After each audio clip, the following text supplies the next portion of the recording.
The night Caleb Ryder lost everything at cards, he thought his life was over. He was wrong. It was just beginning. In a smoke-filled saloon on the edge of nowhere, a desperate cowboy bet his freedom on a hand of poker and lost. His punishment? Marriage to a woman 15 years older, a widow the whole town wanted gone. They called it a joke, a scheme, a cruel wager meant to break two spirits. But when gunfire shattered the prairie night and blood stained the cabin floor, everyone learned the same hard truth. Some partnerships aren't born from love. They're forged in steel. Stay with me until the end of this story. Hit that like button and drop a comment telling me what city you're watching from. I want to see how far this tale travels. The oil lamps of Dry Creek burned dim through the haze of tobacco smoke that hung like morning fog over the high-card saloon. It was past midnight on a Friday in late September when the autumn wind carried the smell of distant sage across the Wyoming plains and through the cracked windows of the gambling hall. At the corner table beneath a painting of a woman who'd never existed, 6 men sat hunched over cards and whiskey, their faces half hidden in shadow. Caleb Ryder wasn't supposed to be there. He'd ridden into town 3 hours earlier with dust in his teeth and 3 months' wages tucked inside his vest, money earned pushing cattle through river crossings and summer storms from Texas to the railhead. At 30 years old, Caleb had the lean, weathered look of a man who lived outdoors, with sun-darkened skin, permanent squint lines around his blue eyes, and hands scarred from rope burns and bronc riding. His reputation preceded him in most cattle towns, known as one of the best riders in the territory, a man who could break horses that other cowboys wouldn't touch. But he was also known for something else, a reckless pride that had cost him jobs, friendships, and more than once, nearly his life. Just one drink, he told himself when he pushed through the saloon doors, just enough to wash the trail dust down. That was 2 hours and 6 whiskeys ago. Now he sat at that corner table with his shirt sleeves rolled up and his hat pushed back, staring at the cards in his hand while his stomach twisted into knots. The pile of money in the center of the table had grown into something obscene, more cash than most men in Dry Creek saw in a year. Bills and coins glinted in the lamplight like a treasure hoard from some children's tale, and Caleb's share of it was slipping away with each passing hand. Across from him sat Victor Hale. Nobody knew much about Victor except that he'd appeared in Dry Creek 6 months earlier with expensive clothes, soft hands, and eyes like chips of black ice. He claimed to be a cattle buyer, but he spent more time at card tables than auction yards. Men who played poker with Victor tended to leave the table lighter than they'd arrived, not because he cheated, but because he played with the cold patience of a man who understood that cards weren't about luck. They were about waiting for other men to make mistakes. "Your bet, Ryder," Victor said softly, his voice carrying the faint accent of somewhere back east, Boston maybe, or Philadelphia. He wore a black vest over a white shirt, and his fingers were decorated with 2 silver rings that caught the light when he reached for his whiskey glass. Caleb looked at his cards again. A pair of queens stared back at him. Good cards, strong cards, the kind of hand that won more often than it lost. He'd already put $40 into the pot, nearly half his remaining stake. The smart play was to fold, to walk away while he still had enough money for a hotel bed and a hot meal. But the whiskey was singing in his blood, and his pride was singing even louder. "I'll see your 20, Caleb said, pushing bills into the center of the table. "And raise you 30. Murmurs rippled around the table. The other 4 players, ranchers and shopkeepers who'd been slowly bleeding money all night, exchanged glances. One by one, they folded their cards and leaned back in their chairs, content to watch the showdown between the cowboy and the gambler. Victor's expression didn't change. He studied Caleb the way a man might study a horse at auction, looking for weaknesses, signs of lameness, or bad breeding. 50 to call, Victor said calmly. He counted out bills with deliberate slowness. "That's everything you have on the table, unless I'm mistaken." Caleb's jaw tightened. "You're not mistaken." "Then I suppose you're all in." Victor pushed his money forward. "Let's see what you're holding." Caleb laid down his queens with more confidence than he felt. For a moment, just a heartbeat, he thought he saw something flicker in Victor's eyes. Doubt, maybe. Concern. Then Victor spread his own cards across the table. 3 kings. The air went out of Caleb's lungs like he'd been kicked by a mule. He stared at those kings while the saloon erupted in low whistles and sympathetic curses. Victor pulled the money toward himself with those elegant, ring-decorated fingers, stacking the bills with the same methodical care he brought to everything.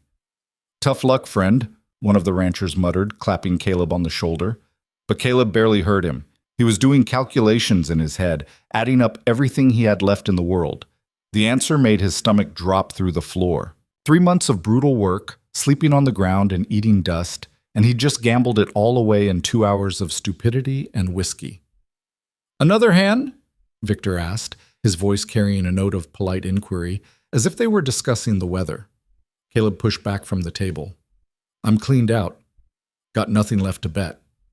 "Nothing?" Victor raised an eyebrow. He gestured toward the corner where Caleb had stacked his gear when he'd entered the saloon. "That's a fine saddle over there. Custom work, if I'm not mistaken. Silver conchos, hand-tooled leather, worth at least $100 to the right buyer." Every man at the table turned to look at the saddle. Caleb had saved for 8 months to buy it from a Mexican craftsman in El Paso, the best saddle he'd ever owned, molded to his body after years of use. Selling it would be like selling a part of himself. "The saddle stays with me," Caleb said firmly. Victor shrugged. "Of course, I wouldn't dream of taking something with such sentimental value." He paused, swirling the whiskey in his glass. "Though I notice you're also carrying a Winchester rifle. That's a valuable weapon in this territory." Caleb felt his face flush hot. "You want me to bet my rifle?" "I want you to have a chance to win your money back," Victor said smoothly. "But if you'd rather walk away empty-handed, I understand. Pride is expensive. Most men can't afford it." The hook was set, and Caleb knew it. Victor was playing him like a fish on a line, but knowing it and being able to stop it were two different things. The whiskey, the pride, the gnawing shame of losing 3 months' wages in a single night, they all came together into a knot of rage in his chest. "One hand," Caleb said. "My saddle and rifle against the pot." Victor smiled. It was a thin smile, the kind that didn't reach his eyes. "Deal the cards."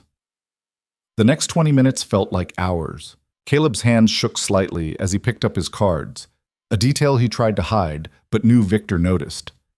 This hand was worse than the last, a pair of sevens and nothing else.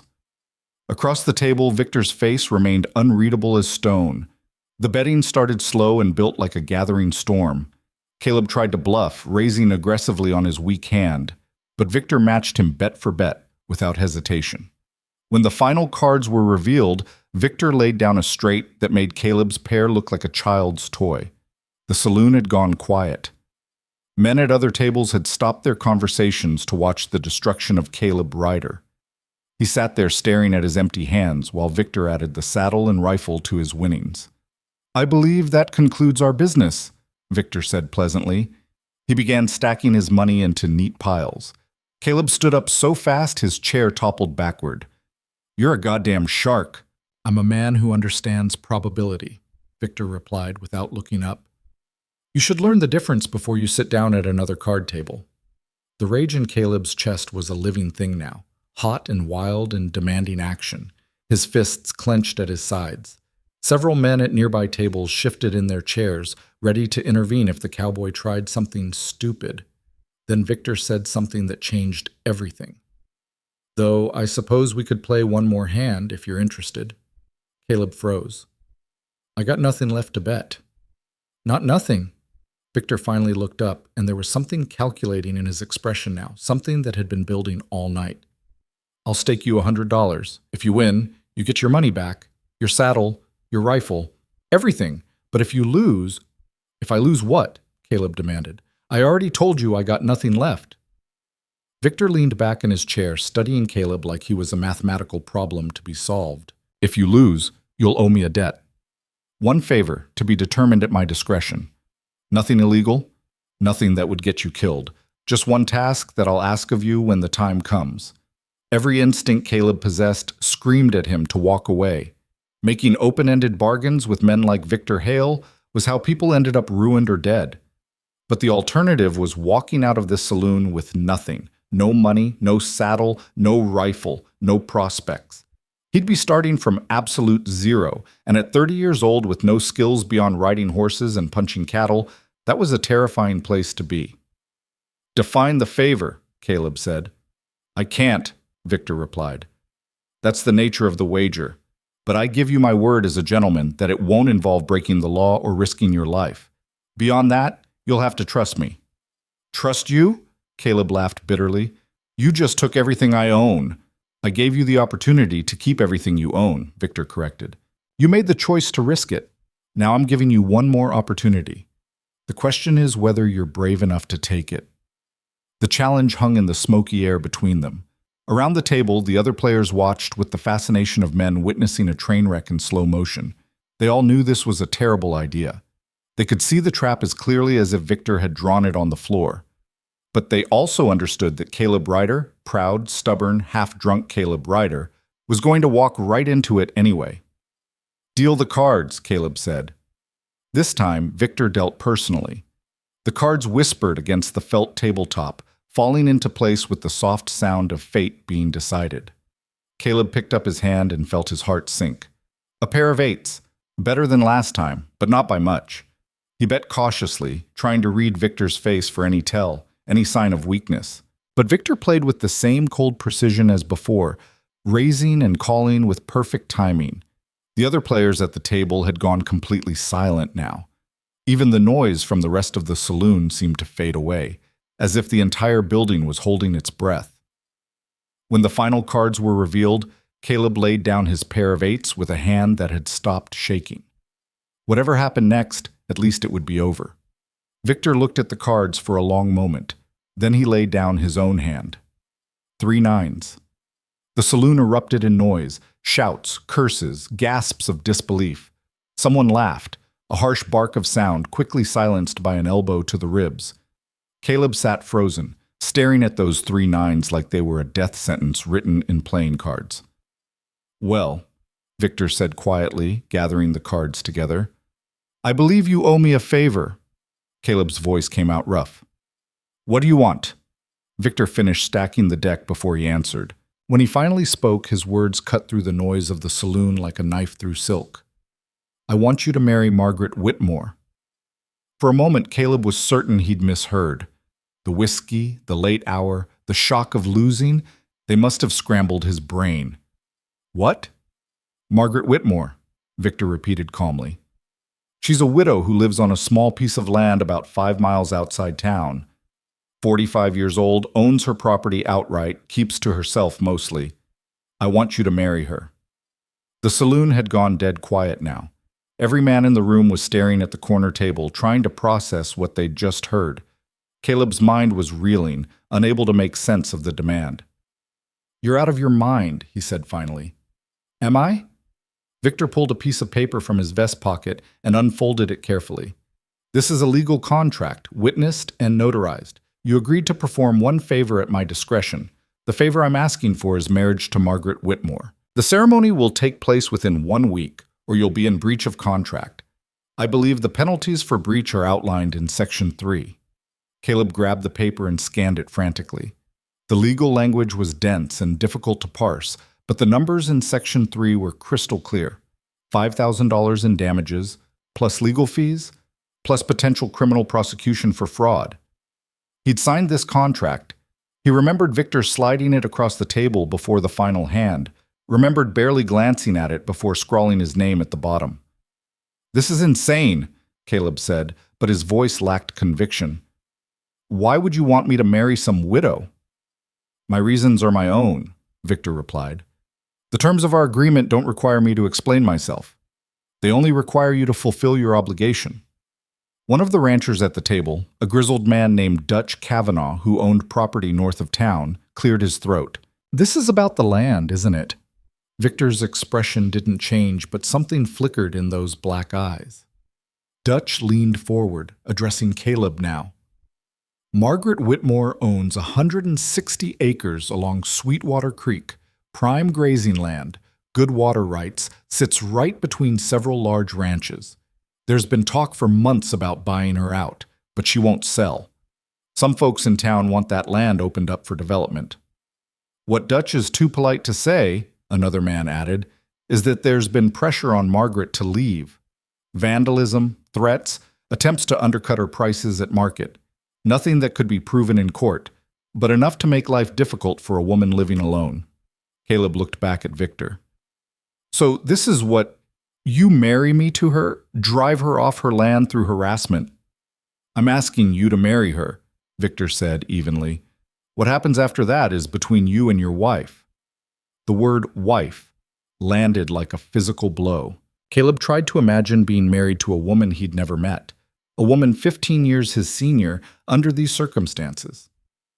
It was a farce, a mockery of everything marriage was supposed to be.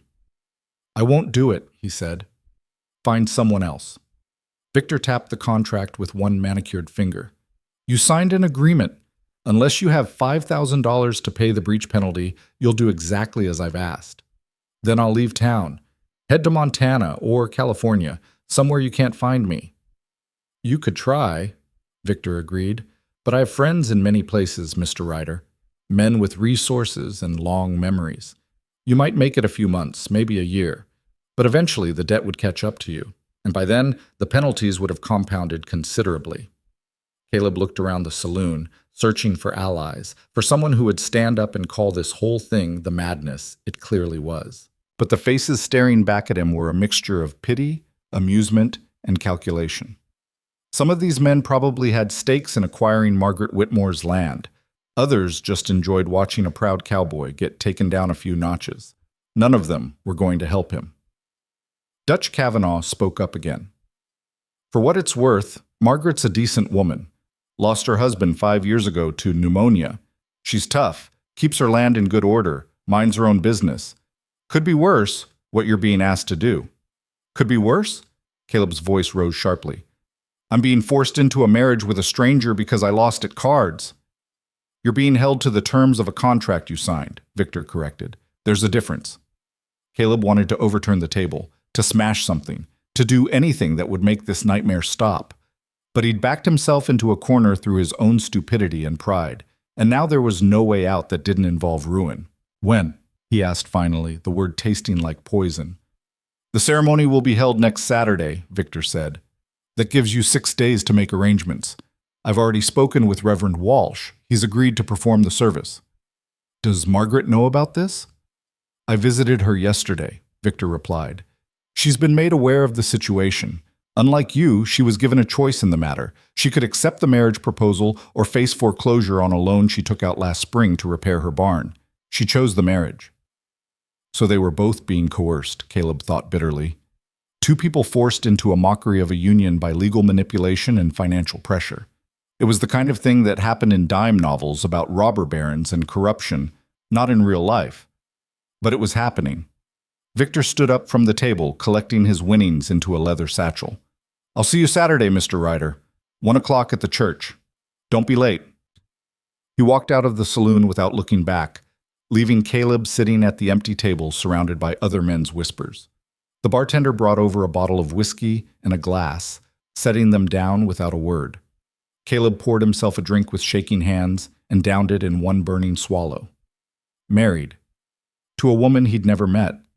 In 6 days. He poured another drink and tried to figure out how his life had gone so completely wrong so quickly. But the answer was obvious. It was the same answer it had always been. Pride. Recklessness.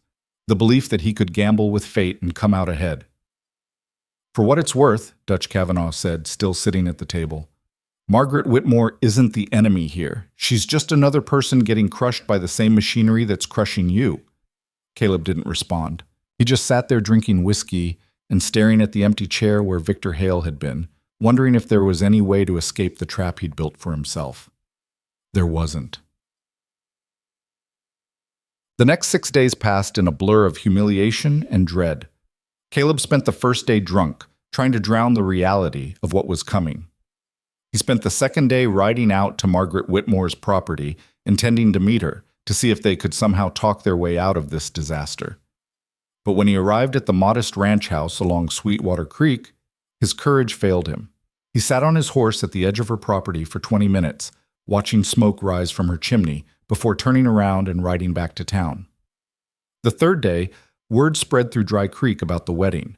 The reactions ranged from cruel amusement to genuine sympathy, but everyone had an opinion. The general consensus seemed to be that Caleb had gotten exactly what he deserved for his gambling habit, while Margaret was being martyred by forces beyond her control. "She's a good woman," the general store owner told Caleb when he came in for supplies. "Worked hard her whole life. Boy, doesn't deserve to be part of some land grab scheme." "Neither do I," Caleb muttered. The store owner just shrugged. "You signed the contract, son. She was coerced through debt. I know which one of you I feel sorrier for." By the fourth day, Caleb had explored every possible escape route. He could run, but Victor's threat of pursuit seemed credible. The man had too many connections, too much money. He could try to fight the contract in court, but he had no funds for a lawyer and the contract seemed airtight. He could go to the sheriff, but what crime had actually been committed? Everything had been done through legal channels, however morally corrupt. The fifth day, he broke down and asked Dutch Kavanaugh about Margaret. They were standing outside the livery stable, watching the sun set over the prairie. Dutch had been around Dry Creek for 20 years and knew everyone's history. "Margaret came west with her husband right after the war," Dutch said, rolling a cigarette with practiced fingers. "Homesteaded that land when it was still wild country. Raised 2 children, both died young, one from scarlet fever, the other from a riding accident. When her husband passed, everyone figured she'd sell out and move back east, but she stayed. Worked that land herself, hired help when she could afford it, built up a decent little operation." "Why won't she sell?" Caleb asked. "Because it's hers," Dutch replied simply. "Because she and her husband broke their backs turning that prairie into a ranch. Because her children are buried there. Because some things matter more than money." He lit his cigarette and took a long drag before continuing. "Margaret's not a soft woman, Caleb. Life out here doesn't allow for softness. But she's fair and she's honest, and she doesn't deserve what's being done to her. Neither do you, despite your poor judgment. But here's the thing, you've got a choice now." "What choice? I'm trapped." "You're trapped into the marriage," Dutch agreed. "But you're not trapped into how you behave once you're married. You could make her life hell, help Victor and his people drive her off that land. Or you could be a decent human being, honor the vows, even if they're forced, and maybe help her keep what's hers. That's a choice." Caleb hadn't thought of it that way. He'd been so focused on his own humiliation, his own anger at being manipulated, that he hadn't considered Margaret's position. She was losing her independence, her privacy, her home as she knew it, all because some wealthy men wanted her land and were willing to use marriage as a weapon to get it. "What do you think I should do?" he asked. Dutch looked at him seriously. "I think you should show up sober on Saturday. Say your vows with respect, and then do your best to be the kind of man that doesn't make a bad situation worse. Beyond that, it's between you and her." On Saturday morning, Caleb stood in front of a cracked mirror in his rented room and tried to make himself presentable. He'd bought a new shirt with the last of his money, shaved carefully, and combed his hair back with water. The man in the mirror looked pale and grim, like he was heading to his own hanging. The church was full when he arrived. Apparently half the town had decided to witness this spectacle. Caleb walked down the aisle with his hat in his hands, feeling dozens of eyes on him. Some faces were sympathetic. Others were openly amused. A few looked angry, probably friends of Margaret, who resented seeing her forced into this situation. Reverend Walsh waited at the altar with an expression of profound disapproval. He'd made his feelings about the marriage clear earlier in the week, calling it a mockery of holy matrimony. But Victor Hale had convinced him, or paid him, to perform the ceremony anyway. Then the church doors opened and Margaret Whitmore walked in. Caleb had built up an image in his mind over the past 6 days, some weathered, bitter woman beaten down by hard living. The reality was different. Margaret was tall, nearly 5'10", with a straight-backed posture that spoke of pride and strength. Her dark hair, streaked with gray, was pulled back in a simple bun. She wore a plain blue dress that was clean and well-maintained but showed years of wear. Her face was lined by sun and wind, but her features were strong and handsome rather than beautiful. What struck Caleb most were her eyes, dark brown, clear, and completely unafraid. She walked down the aisle alone, her head held high despite the whispers around her. When she reached the altar, she looked directly at Caleb for the first time.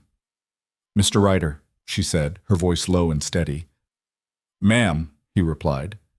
There was no warmth in the exchange, but there was no hostility either. Just two people acknowledging the reality they'd both been forced into. Reverend Walsh began the ceremony with visible reluctance. Dearly beloved, we are gathered here today. The words washed over Caleb like water. He responded when required, repeated the vows that felt like lies in his mouth, and slipped a plain gold band onto Margaret's finger, a ring that Victor had provided, since Caleb couldn't afford one himself. When it came time for Margaret to speak her vows, she did so clearly and firmly, looking Caleb in the eye the entire time. Whatever else she wasn't going to show fear or shame in front of this crowd. By the power vested in me, Reverend Walsh said with barely concealed disgust, I pronounce you man and wife. There was no kiss. Margaret simply nodded to Caleb, then turned and walked back down the aisle. The crowd parted to let them through, and suddenly they were outside in the bright September sunshine, married. Victor Hale was waiting by a wagon hitched to two horses. He smiled that cold smile of his. Congratulations, he said. I've taken the liberty of loading your belongings into the wagon, Mr. Ryder. Your new home is waiting. Caleb looked at the wagon, then at Margaret, then at the town of Dry Creek behind him. This was his life now. This was what his pride and his gambling had bought him. Margaret climbed into the wagon without help, gathering her skirts efficiently. She picked up the reins with capable hands. Are you coming? She asked Caleb. He climbed up beside her. Margaret clicked her tongue at the horses, and they rolled forward, leaving Dry Creek behind. Neither of them looked back at the crowd or at Victor Hale standing there with his arms crossed, watching his plan unfold. They rode in silence for the first mile.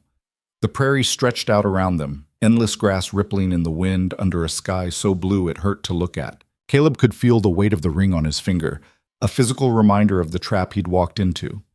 Finally, Margaret spoke. I want to make something clear, she said, her eyes fixed on the road ahead. I didn't want this marriage any more than you did. We're both victims of the same corruption. But we're married now, legally bound, and there's no point pretending otherwise. Ma'am, Caleb started. Margaret, she corrected. If we're going to be living together, you'll call me by my name. Margaret, he said. I'm sorry you got dragged into this. She glanced at him briefly. Are you, or are you just sorry for yourself? The question was sharp but not cruel, just honest. Caleb thought about it. Both, he admitted. At least you're truthful. She turned her attention back to the horses. Here's how this will work. That's my house you're moving into, my land, my rules. I've lived alone for 5 years and run this place without a man's help. I don't need you to take over or protect me or treat me like some helpless woman. What I need is someone who'll pull their weight, do honest work, and not make my life harder than it already is. Can you manage that? Yes, ma'am, Margaret. Good. There's a spare room in the house. You'll sleep there. This may be a legal marriage, but it's not a real one, and I don't expect it to become one. We'll maintain appearances for the town, but inside these walls, we're business partners at best. Understood? Understood. One more thing. Her voice hardened. I know why Victor Hale arranged this marriage. He wants my land, along with several other wealthy men in Dry Creek. They think having a man on my property will give them leverage, or maybe they think you'll drive me off yourself.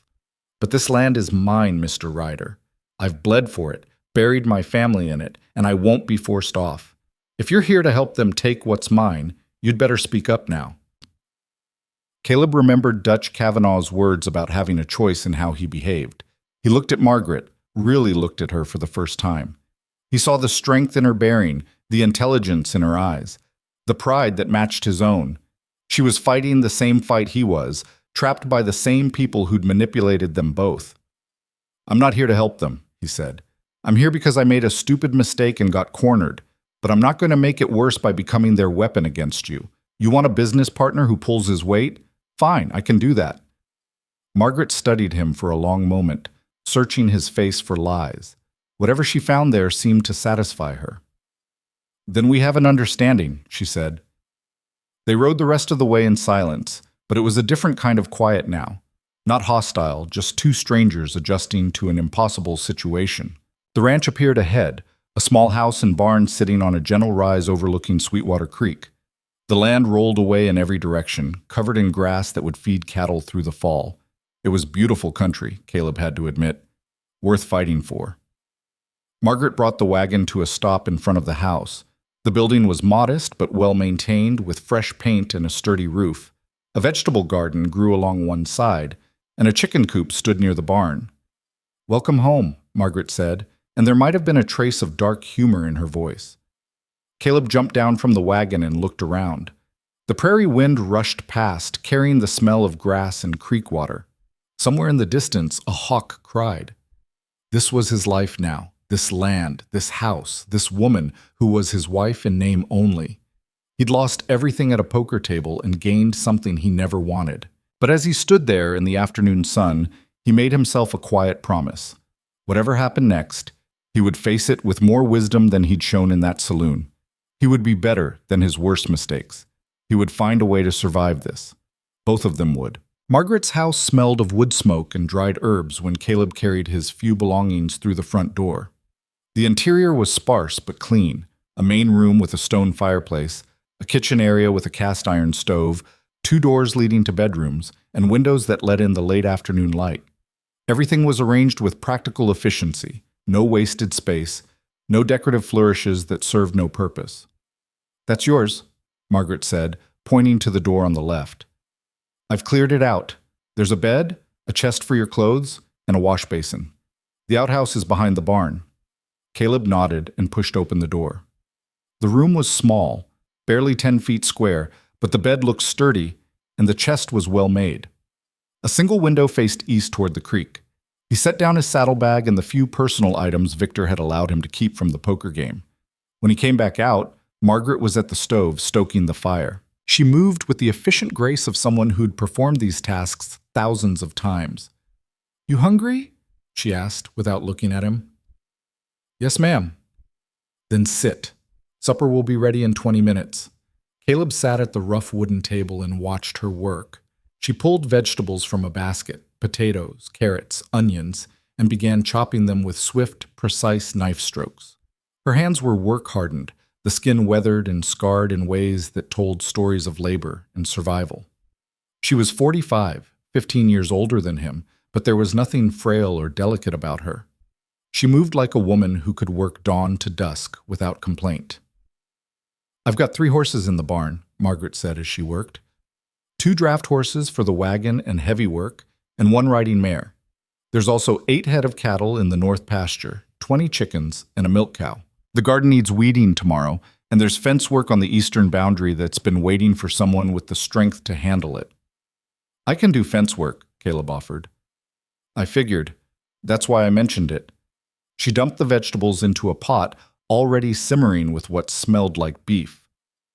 "I run this place on a tight margin, Mr. Ryder. Every season has its tasks, and if we fall behind, we don't eat well come winter. I don't expect you to love this work, but I expect you to do it."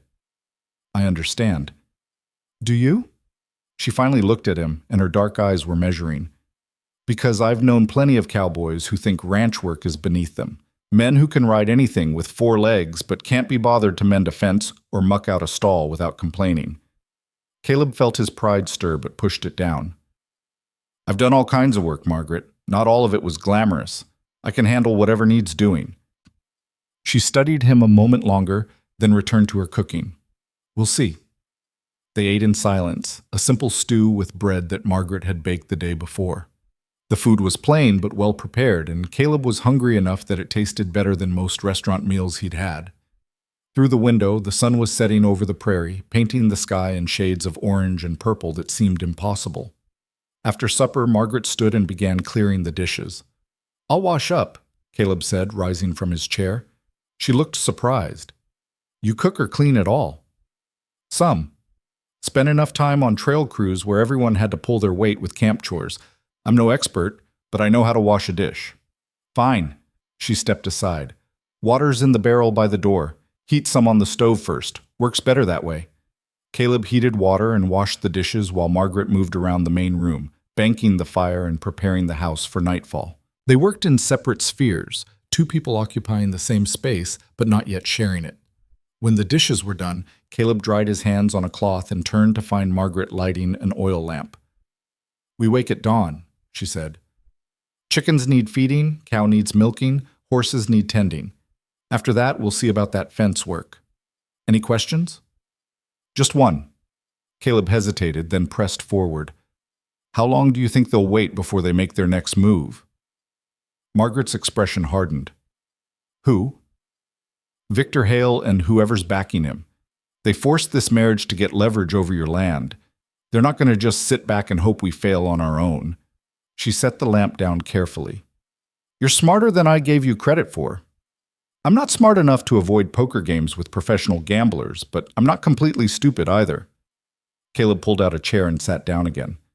"I think we should talk about what we're actually facing here." Margaret considered this, then sat across from him. The lamplight cast shadows across her face, making her look older and more tired than she had in the daylight. "There are 4 ranchers in the territory who want this land," she said quietly. "Victor Hale represents their interests. He's not one of them, just their agent. The ranchers are Thomas Brennan, who owns the Circle B north of here, James Sutton, who's got the Lazy S to the west, Carson Webb, whose spread is south along the main road, and Dutch Kavanaugh." Caleb's head snapped up. "Dutch? He spoke up for you in the saloon, made it sound like he was on your side." "Dutch is a complicated man," Margaret said with a bitter smile. "He's not cruel like the others, and I think part of him genuinely feels bad about what's happening. But he's also a businessman, and my land would connect his northern range to Sweetwater Creek year-round. He wants it, just not badly enough to be vicious about getting it. What have they done so far?" Margaret's jaw tightened. "It started last spring. Someone drove off 6 of my cattle in the night, never found them. Then my water pump broke. And when I went to buy parts in town, the price had tripled overnight. The blacksmith claimed it was a supply issue, but I knew better. My vegetable garden was trampled by horses one night. Anonymous notes started appearing, telling me to sell while I still could. Anyone go to the sheriff? Sheriff Collins?" Margaret laughed without humor. "Tom Collins is a good man in a saloon fight, but he's not going to stand up to the 4 richest ranchers in the territory over some harassment that can't be proven. He told me to be careful and watch my back. That was the extent of his help." Caleb felt anger building in his chest, not at Margaret, but at the system that allowed powerful men to crush someone weaker through legal manipulation and intimidation. "So they escalated to forcing you into marriage. Why? What does having me here accomplish for them?" "Several things," Margaret said, counting on her fingers. "First, they probably figure a gambling cowboy with no stake in this land won't fight to keep it. Second, having a man on the property gives them legal cover. They can claim they were trying to help me by finding a husband, not hurt me. Third, they're counting on you to either run me off yourself or fail so badly at ranching that I'll have to sell anyway." "They don't know you very well, do they?" "No." Margaret's eyes met his. "But they don't know you either. That's our advantage." "What advantage?" "I'm exactly what they think I am, a broke cowboy who gambled away everything he owned." "Maybe," Margaret allowed. "But you're also sitting here talking strategy with me instead of getting drunk in your room or making plans to run off. That suggests you might be more than they bargained for." Caleb wasn't sure that was true, but he appreciated the vote of confidence. "So what do we do?" "We survive," Margaret said simply. "We work this land, we keep it running, and we don't give them any excuse to claim we're failing. We maintain the appearance of a real marriage when we're in town. No gossip, no scandals, nothing they can use against us. And we watch our backs because they're not done coming at us." "You really think they'll try something else?" "I know they will." Margaret stood and moved to the window, looking out at the darkening prairie. This marriage was just their opening move. When it doesn't work the way they planned, they'll try something else. Maybe more harassment, maybe legal maneuvering, maybe something worse. We need to be ready. Caleb joined her at the window. Outside, the stars were beginning to appear in the vast Wyoming sky, more stars than he'd ever seen in town, scattered across the darkness like diamonds on black velvet. "I meant what I said earlier," he told her. "I'm not going to be their weapon against you. Whatever comes, we face it together." Margaret glanced at him, and for the first time, something that might have been respect flickered in her expression. We'll see if you still feel that way after a week of fence work and chicken feeding. Probably not, Caleb admitted with a small smile, but I'll do it anyway. That first night, Caleb lay awake in his narrow bed listening to the unfamiliar sounds of the prairie, wind moving through grass, the distant yip of coyotes, the creak of the house settling. Through the thin wall, he could hear Margaret moving in her room, preparing for sleep. His wife. The word still felt absurd. He thought about the path that had led him here. Every bad decision, every moment of pride, every gamble that had seemed like a good idea at the time. If he could go back to that saloon 6 days ago and drag his younger self out before sitting down at Victor Hale's table, would he? The answer should have been obvious, but lying there in the darkness, Caleb wasn't entirely sure. The next morning arrived with gray light seeping through the window. Caleb woke to the sound of Margaret already moving in the kitchen, and he dressed quickly, suddenly aware that he was already behind in a routine she'd maintained alone for years. When he emerged, Margaret was putting on a heavy coat. "Come on," she said. "Animals won't feed themselves." The morning air was cold enough to see their breath. Caleb followed Margaret to the barn, where the horses nickered softly at their approach. She showed him where the feed was stored, how much each animal received, the order in which tasks needed to be done. She moved through the work with practiced efficiency while Caleb did his best to keep up. "The chickens scatter if you move too fast," Margaret instructed as they approached the coop. "Firm but gentle, like handling anything that's smaller and more nervous than you." Caleb gathered eggs while Margaret milked the cow, and he was surprised by how much focus the simple tasks required. He'd spent years working with horses and cattle, but this was different, smaller, more detailed work that demanded attention and patience. When they returned to the house, Margaret prepared breakfast, eggs, bacon from her smokehouse, and fresh milk still warm from the cow. They ate quickly, and then she led him out to the eastern fence line. The fence stretched across rolling prairie, marking the boundary of her property. Several posts were rotting at the base, and the wire was loose in places. Margaret pulled tools from a sack she'd carried and began showing him what needed to be done. "Post comes out, new post goes in, tamp the dirt tight, restring the wire," she explained. "It's simple work, but it's hard on the back. You'll feel it tomorrow." She wasn't wrong. By midday, Caleb's shoulders were burning and his hands were raw despite the work gloves Margaret had provided. The sun beat down on them without mercy, and sweat soaked through his shirt. Margaret worked beside him without complaint, digging and tamping and stringing wire with the steady rhythm of someone who'd done hard labor all her life. "You need water?" she asked during a brief rest, offering him a canteen. Caleb drank gratefully. "How much fence needs replacing?" "Another 100 yards past this section." She wiped sweat from her forehead. "We'll finish what we can today, rest tomorrow, then come back and hit it again." "You've been doing this alone?" "Had a hired hand for a while last year," Margaret said, "but he left after the harassment started. Can't blame him. He had a family to think about. Since then, yeah, I've been managing on my own. It's slow work for one person." Caleb looked at the fence stretching into the distance, then at the woman beside him who'd been maintaining a ranch alone through intimidation and sabotage. She hadn't complained, hadn't given up, hadn't let powerful men drive her from land that was rightfully hers. "You're tougher than most men I've known," he said. Margaret gave him a sharp look as if checking for mockery. Finding none, she shrugged. "Tough is just what you become when giving up isn't an option." They worked until the sun began its descent toward the western horizon, then gathered their tools and walked back to the house. Caleb's entire body ached, and he could feel blisters forming on his palms despite the gloves. But there was also a strange satisfaction in the work, the concrete proof of labor, the fence posts standing straight and strong where rotting wood had been. That night, Margaret prepared another simple meal while Caleb cleaned up at the wash basin. His reflection in the small mirror showed a sunburned face and exhausted eyes, but also something else, a sense of purpose he hadn't felt in months. "You did good work today," Margaret said as they ate. "Better than I expected from a cowboy." Should I be insulted or flattered? Neither. It's just an observation. She cut her meat with precise motions. Most men who work cattle think ranch maintenance is beneath them. You didn't complain once. Complaining wouldn't make the work go any faster.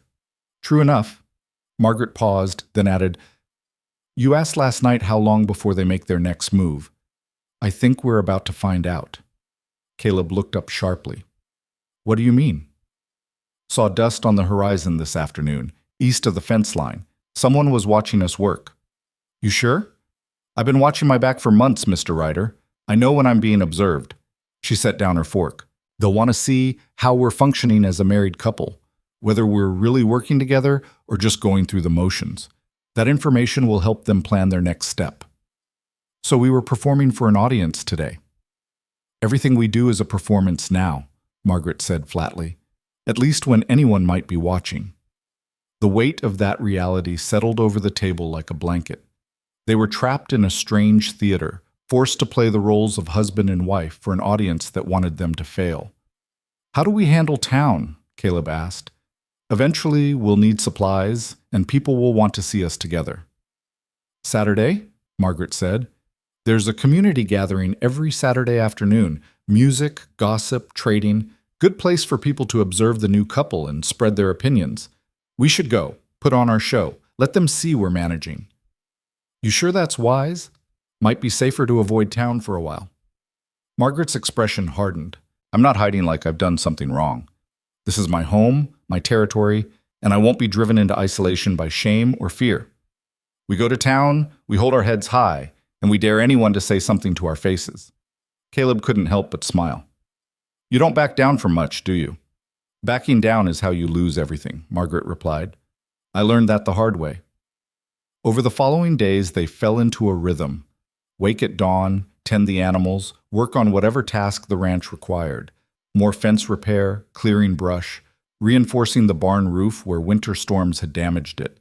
The work was endless, but having two people made it manageable in ways it hadn't been when Margaret was alone.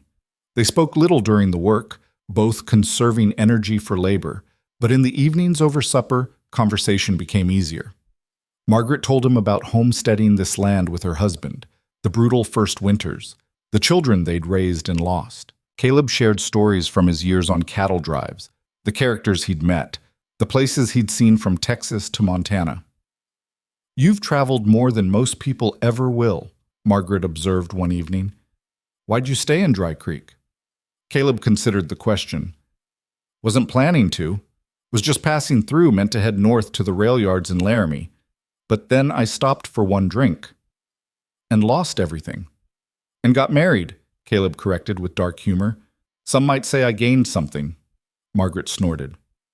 "A wife 15 years older than you and a ranch that powerful men want to steal. Quite the prize." "Could be worse." "How?" "You could be cruel," Caleb said honestly. "Or stupid. Or lazy. But you're none of those things. You're just someone who got caught in the same trap I did." Something shifted in Margaret's expression, a slight softening around her eyes. "That's the first time you've said something that didn't sound like you were trying to convince yourself it was true. Maybe I'm starting to believe it." Saturday arrived with clear skies and a crisp autumn wind. Margaret emerged from her room wearing a better dress than Caleb had seen before. Still simple and practical, but cleaner and newer. She'd done something different with her hair, pinning it up in a way that softened her features. "You look nice," Caleb said before he could stop himself. Margaret's eyebrows rose. "Don't get carried away. This is a performance, remember?" "Right, performance." But Caleb had meant it. They took the wagon into Dry Creek, a journey that took nearly an hour across rolling prairie. As the town appeared on the horizon, Caleb felt his stomach tighten with anxiety. The last time he'd been here, he'd walked out of that saloon a married man. Now he was returning to face the consequences. The Saturday gathering was held in the open space between the general store and the church. Tables had been set up with food and goods for trading, and a small group of musicians played fiddle music on a makeshift stage. People clustered in conversation groups, and when Caleb and Margaret's wagon rolled up, dozens of heads turned to watch. "Here we go," Margaret murmured. "Remember, we're a married couple trying to make it work. Nothing more complicated than that." They climbed down from the wagon, and immediately people began approaching. Some were genuinely friendly, offering congratulations and well wishes. Others were clearly fishing for gossip, asking pointed questions about how they were adjusting to married life. It's an adjustment, Margaret said smoothly to a group of women from town, but we're managing. Caleb's been a tremendous help with the ranch work. I'm sure he has, one woman said with a knowing smile that suggested she thought ranch work was a euphemism for something else. Caleb spotted Dutch Kavanaugh across the gathering, standing with several other ranchers. Dutch caught his eye and nodded slightly, not quite friendly, but acknowledging his presence. The other ranchers stared with undisguised interest. They're evaluating us, Margaret said quietly, following his gaze. Trying to figure out if we're really a team or just two people sharing a house. What do they see? Not sure yet. She took his arm, and the touch was so unexpected that Caleb almost pulled away before remembering they were performing. Let's make it clear. They walked through the gathering together, Margaret's hand resting lightly on Caleb's arm. To anyone watching, they looked like a married couple, not deliriously happy perhaps, but comfortable with each other, united. They spoke with shopkeepers, traded gossip with neighbors, and behaved exactly like they belonged together. Victor Hale appeared near the trading tables, impeccably dressed as always. He watched them with those cold black eyes, studying their performance the way a scientist might observe an experiment. Mr. and Mrs. Ryder, he said when they approached. How domestic you look. Victor, Margaret said coolly, I'd say it's good to see you, but we both know that would be a lie. Victor's smile didn't reach his eyes. No need for hostility, Margaret. I simply arranged a marriage between two people who needed each other. You needed help with your ranch, and Mr. Ryder needed to settle his debts. Everyone benefits. Except we're both trapped in a situation we didn't choose, Caleb said. Trapped? Victor raised an eyebrow. You're both free to leave any time. Of course, Margaret would lose her land, and you'd still owe me $5,000 plus interest, but technically, you're free. Margaret's grip on Caleb's arm tightened. We're managing just fine, thank you. The ranch is running well, and we're working together better than you probably hoped. I'm delighted to hear it, Victor said smoothly, though I wonder how long that cooperation will last when winter comes and the real work begins. Running a ranch through Wyoming winter is considerably harder than fixing a few fences in September. We'll manage, Caleb said firmly. Will you? Victor's gaze shifted between them. I suppose time will tell. Enjoy the gathering. He walked away, leaving Caleb and Margaret standing together in the afternoon sun. He's right about winter, Margaret said quietly. It's brutal out here. If we're not prepared, we could lose everything. Livestock, crops, maybe even the house if the storms are bad enough. Then we prepare, Caleb replied. What do we need? Margaret looked at him with something that might have been respect. More firewood than you can imagine. Feed stored for the animals, repairs to the barn and house to keep the wind out, and cash to buy supplies, which we're short on. How short? Very. Margaret's expression was grim. I spent most of my savings fixing the barn last spring, and the harassment cost me income I was counting on. We might make it through winter, but it'll be tight. As they stood there discussing their precarious financial situation, Carson Webb approached, one of the 4 ranchers who wanted Margaret's land. He was a heavy-set man in his 50s with a thick beard and calculating eyes. Margaret, he said with false warmth, and the new husband. How are you two settling in? Well enough, Margaret replied neutrally. Good, good. Webb rocked back on his heels. Listen, I wanted to make you an offer. Now that you've got a man around the place, you might be thinking about expanding your operation. I've got some cattle I'm looking to move. Good stock, fair prices.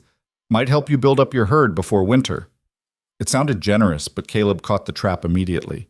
Taking on more cattle meant more feed costs, more work, more risk. If they failed to manage the larger herd through winter, it would prove they couldn't handle the ranch and give Webb ammunition to claim they should sell. We're managing our current herd just fine, Margaret said smoothly, but thank you for the offer. Webb's smile tightened. You sure? It's a good opportunity. Might not come around again. We're sure, Caleb added, stepping closer to Margaret in a show of unity. Webb studied them both, then nodded slowly. Your choice. But when winter gets hard and you're struggling, remember I tried to help. He walked away, and Margaret let out a slow breath. That was the first test. They're going to keep probing, looking for weaknesses. What's the next test likely to be? Could be anything, Margaret said. More harassment, legal pressure, economic manipulation, or they might just wait and hope winter breaks us naturally. They stayed at the gathering another hour, maintaining their performance as a united couple. When they finally climbed back into the wagon for the journey home, Caleb felt exhausted from the constant vigilance, the careful management of every word and gesture.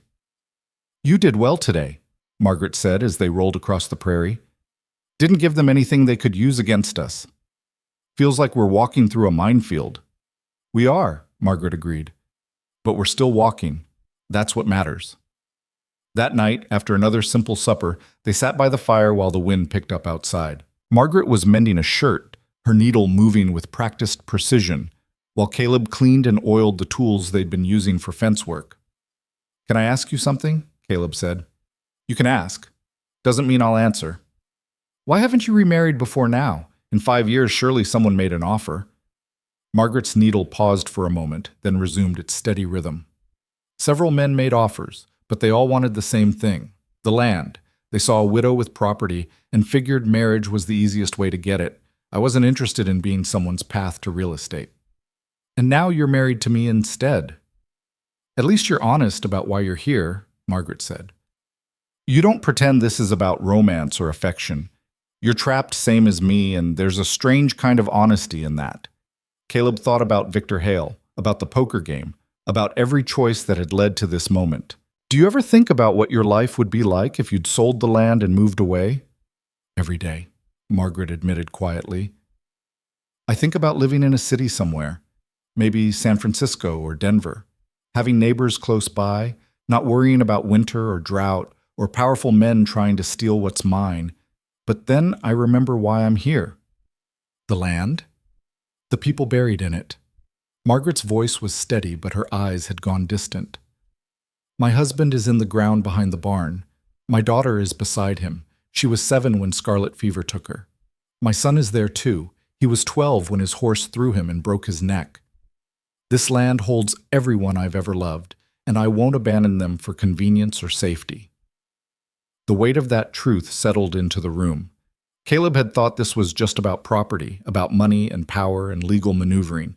But for Margaret, it was about something deeper, about memory and love and the refusal to let death mean nothing. I'm sorry, he said quietly, for your losses.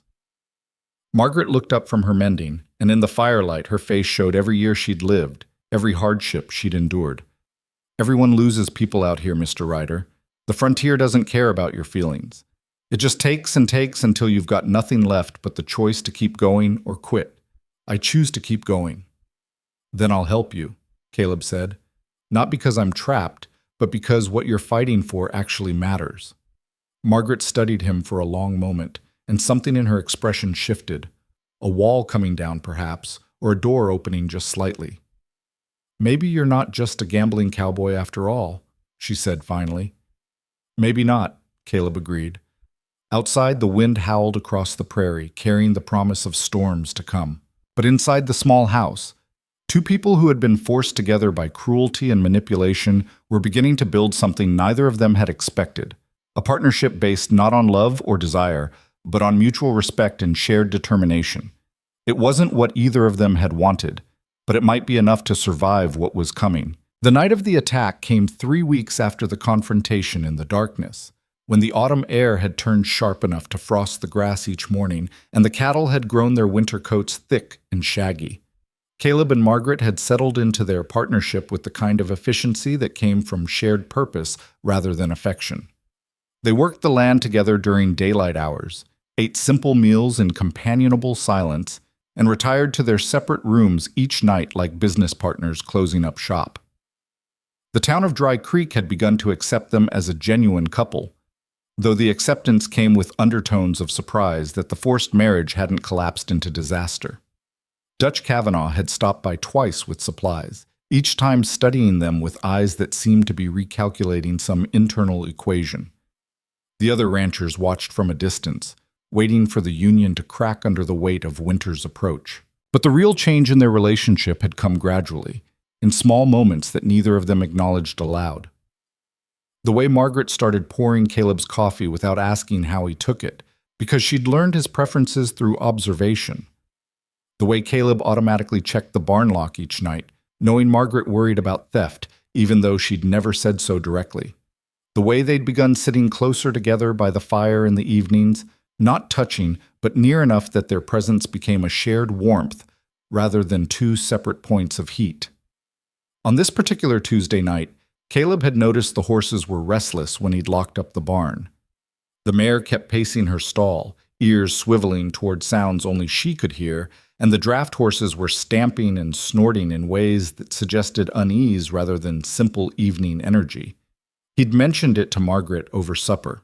Might be coyotes ranging close, she'd said, but her eyes had gone sharp with concern. Or it might be something else.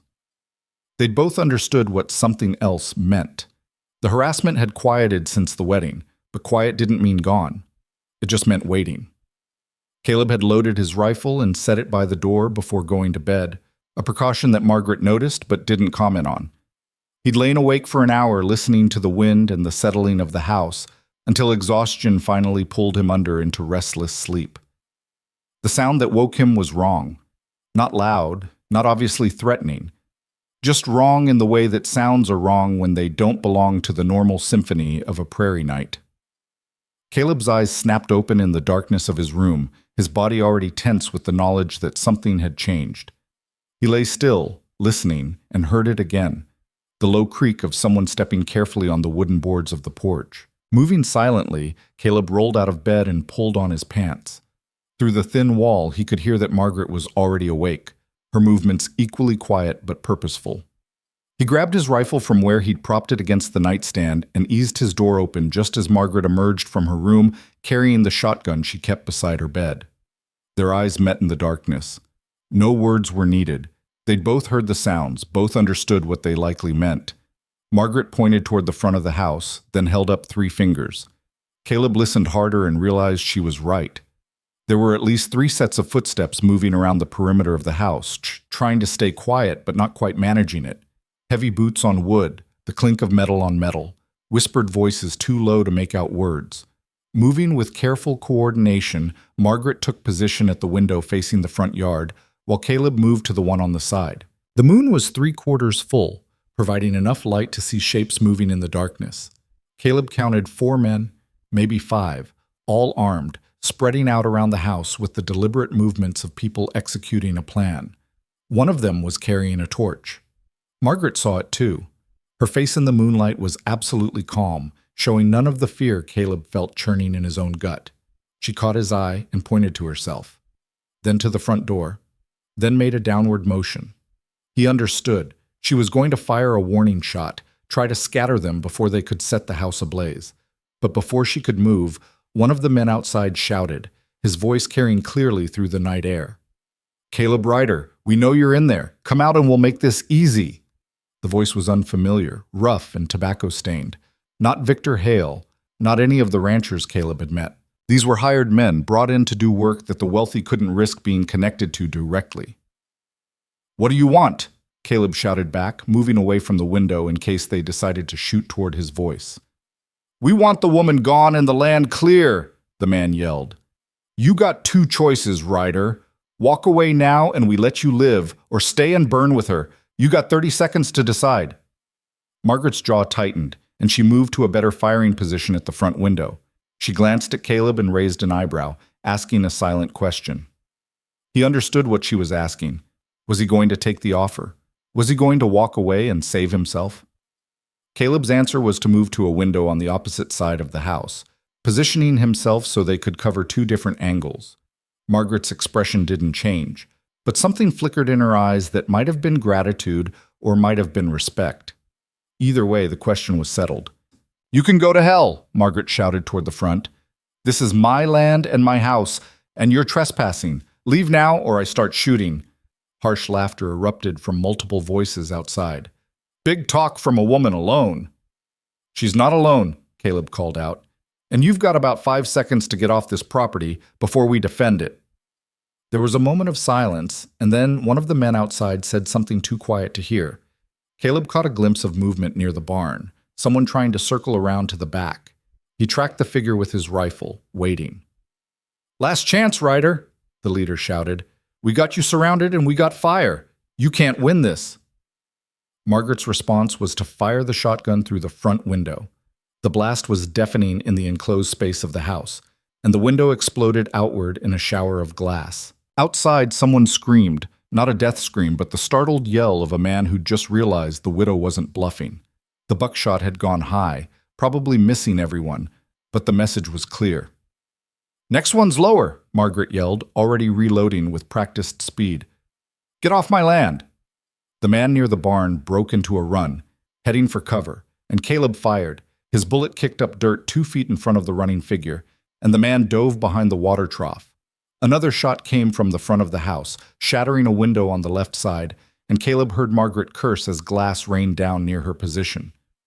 They're serious about this, she said, her voice tight but controlled. They're really going to try. How many bullets you got? Caleb asked, tracking movement in the darkness. Enough. Margaret fired again, and this time someone outside definitely screamed in pain. One down, maybe.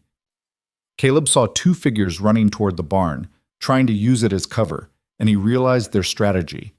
If they could get to the barn, they could set it on fire, destroy the horses, and the winter feed stored there. Margaret would be ruined, even if she survived the night. They're going for the barn, he shouted. Margaret spun and fired toward the running figures. One of them stumbled and fell, rolling behind a fence post. The other made it to the barn wall and pressed himself flat against it, out of their line of sight from the house. I can't get an angle on him, Margaret said through gritted teeth. He's too close to the barn wall. Caleb made a decision that was either brave or stupid, and he honestly couldn't tell which. Cover the front. I'm going out the back. What? No! Margaret's voice was sharp with alarm. They'll shoot you the second you step outside.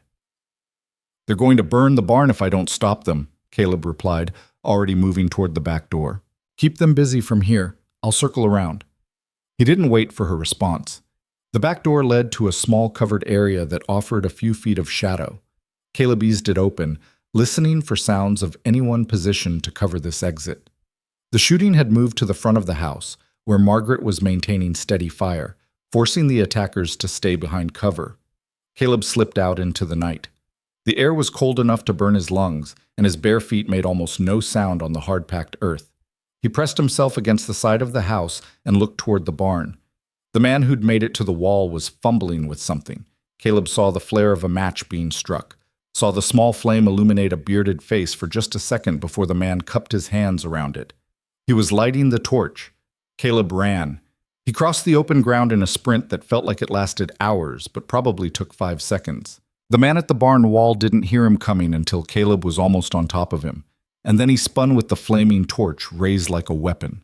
Caleb hit him at full speed, driving his shoulder into the man's chest and slamming him back against the barn wall hard enough to knock the wind from both of them. The torch fell, and Caleb stomped on it frantically, while the man beneath him struggled to recover. A fist caught Caleb in the side of the head, making stars explode across his vision, and then they were rolling in the dirt, each trying to get leverage over the other. The man was bigger than Caleb, heavier, and fought with the vicious desperation of someone who knew he was in trouble. A knee caught Caleb in the ribs, and pain shot through his chest. He managed to get his hands around the man's throat, squeezing, but then the man bucked and threw him off. They scrambled to their feet at the same time, circling each other in the moonlight, both breathing hard. "You're a damn fool, Ryder," the man gasped. "Could have walked away rich." "Funny," Caleb replied, watching for an opening. "I never got that offer." The man lunged, and Caleb sidestepped, bringing his elbow down hard on the back of the man's neck. The attacker dropped to his knees, and Caleb kicked him in the ribs, not hard enough to kill, but hard enough to keep him down. He grabbed the man's rifle from where it had fallen and sprinted back toward the house, expecting at any second to feel a bullet slam into his back. He made it to the back door and practically fell through it, gasping for air. Margaret was at the front window, firing methodically, and she spared him the briefest glance. "You're insane," she said. "Maybe, but the barn's safe." Caleb moved to his window position, looking out to assess the situation. The man he'd fought was crawling away into the darkness. The one Margaret had shot earlier was either dead or unconscious behind the fence post. That left at least 2 more, maybe 3, and they'd gone quiet. They're regrouping, Margaret said. Planning something. She was right. The shooting had stopped, but Caleb could sense movement in the darkness. People shifting positions, whispering strategy. Then he heard it. The sound of horses approaching at a gallop, multiple riders coming fast from the direction of town. More of them? He asked, his stomach sinking. Margaret listened, then shook her head slowly. I don't think so. That's coming from the wrong direction. The riders burst into view, 7 or 8 men on horseback, and Caleb recognized Dutch Kavanaugh in the lead. The rancher was carrying a rifle, and the men with him were armed as well. They spread out in a line between the house and where the attackers had taken cover, and Dutch's voice boomed across the night. This is private property. Whoever's out there, you're outnumbered and outgunned. Clear out now or we'll drag you out. For a moment, nothing moved. Then Caleb heard running footsteps, men retreating into the darkness, the sound of horses being mounted in a hurry. Within seconds, the attackers were gone, riding hard into the prairie night and leaving behind only their wounded and their failed plan. Dutch dismounted and approached the house carefully, his rifle still ready. Margaret, Caleb, you two all right in there? Margaret opened the door, the shotgun still in her hands but pointed at the ground. We're fine, Dutch. What are you doing here? Got word something was planned for tonight, Dutch said, his weathered face grim in the moonlight. One of the hired hands on the Lazy S has a loose tongue when he drinks. He mentioned to the bartender that some men were riding out this way to take care of the Whitmore problem. Bartender got word to me, and I rounded up some neighbors. The other riders had dismounted now, and Caleb recognized several of them, small ranchers and farmers who lived in the territory, men who'd been at the Saturday gathering, who'd watched the forced marriage with mixed feelings, but who apparently drew the line at murder and arson. Check for wounded, Dutch ordered, and 2 men moved out into the darkness with lanterns. And someone ride for the sheriff. This has gone too far. Margaret lowered the shotgun completely, and Caleb saw her hands were shaking slightly. It was the first sign of fear she'd shown all night, and it came only after the danger had passed. He moved to her side without thinking, putting a hand on her shoulder. You did good, he said quietly. Kept your head, kept fighting. So did you. Margaret's voice was rough. That was a stupid thing you did running out there. Probably, Caleb agreed. But it worked. Dutch approached them, his expression complicated.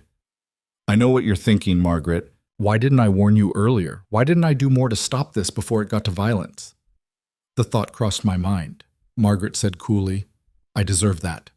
Dutch looked out at the prairie, where his men were searching for the wounded attackers. I've made choices over the past few months that I'm not proud of. Wanted your land, convinced myself that business was business and you'd be fine somewhere else. But this, he gestured at the broken windows, the trampled ground, the evidence of the attack. This isn't business. This is evil, and I won't be part of it. Who hired them? Caleb demanded. Was it Victor Hale? Victor arranged it, but the money came from Brennan and Sutton, Dutch replied. Webb pulled out last week, said it was getting too messy for his taste. I never put money in, for what that's worth. But I knew what was happening, and I didn't stop it, which makes me almost as guilty. One of the men searching the property called out.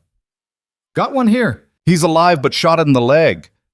Dutch walked over to where they'd found the wounded man, the one Margaret had hit earlier. The man was conscious but in obvious pain, bleeding from his thigh. Dutch knelt beside him and spoke in a low voice that didn't carry back to the house. Margaret leaned against the doorframe, exhaustion finally catching up to her. This won't end it, she said quietly. They'll just try something else. Maybe not, Caleb replied. Dutch coming to our aid? That changes things. If other ranchers start pushing back against Brennan and Sutton, they'll have to reconsider. Or they'll get more desperate. She wasn't wrong. Men who were willing to hire arsonists and killers weren't likely to give up just because one plan had failed. But something had shifted tonight. The community had taken a side, had drawn a line in the dirt, and said this far and no further. Sheriff Collins arrived an hour later, roused from sleep, and looking annoyed until he saw the broken windows and the wounded man. His expression turned serious as Dutch explained what had happened. The sheriff took statements from everyone, examined the evidence, and arrested the wounded man on charges of arson and attempted murder.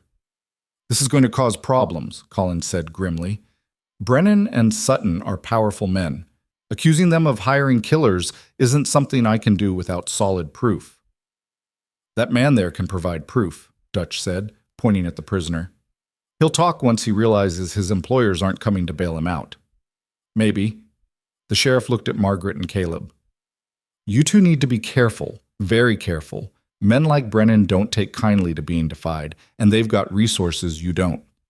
We'll manage, Margaret said firmly. After the sheriff left with his prisoner, Dutch and his men helped board up the broken windows and check the property for any other damage. The work took until dawn, and when the sun finally rose over the prairie, Caleb and Margaret were left standing in front of their house, watching the last of their helpers ride away. We should get some sleep, Margaret said, though she made no move toward the house. Should we? Caleb asked. I'm not sure I could sleep right now. Me neither. She looked at him, really looked at him, and something in her expression had changed. You could have left, you know, when they offered you the chance to walk away. You could have saved yourself. And left you to face them alone? Not a chance. Why not? The question was genuine, not rhetorical. You don't owe me anything beyond the legal obligation that Victor forced on you. You certainly don't owe me your life. Caleb thought about how to answer that. The truth was complicated, built from layers of respect and partnership, and something else he wasn't quite ready to name. Because it would have been wrong, he said finally. And because somewhere in the last few weeks, this stopped being just an obligation and started being something more. Margaret's eyes searched his face. What do you mean? I mean this land you're fighting for. It matters. The memory of your family buried here, the work you've put into making this place survive, your refusal to let powerful men steal what's rightfully yours. It all matters. And I'd rather stand beside you and fight than walk away and live with knowing I abandoned someone worth fighting for.